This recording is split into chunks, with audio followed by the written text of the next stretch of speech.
Kia ora. Let's look at our third example. Now remember, we saw it was C5H13N, and we can see that it is a secondary amine.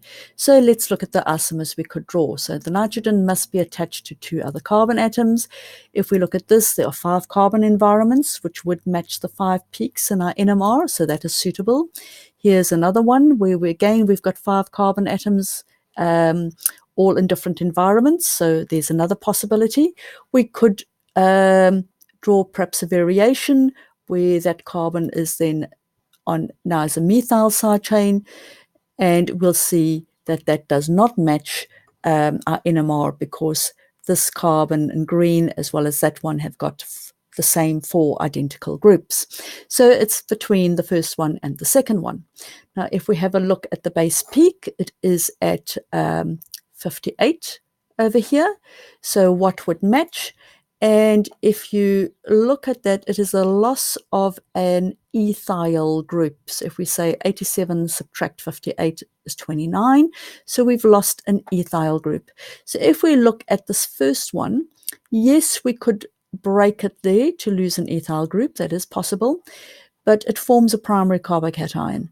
Here, if we lose a ethyl group, we form a nitrogen stabilized carbocation.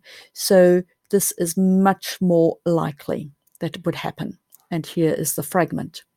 If I, that's just to show what it looks like and with response to the NMR. So number 5 is this one over here. Number 1 is this one furthest downfield.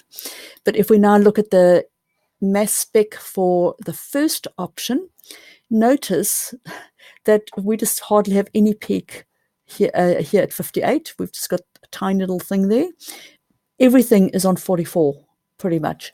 And that is what happens. It has broken over here because if you work this out, this is a loss of 43, which is a 3 carbon fragment, meaning I'm left with this at 44.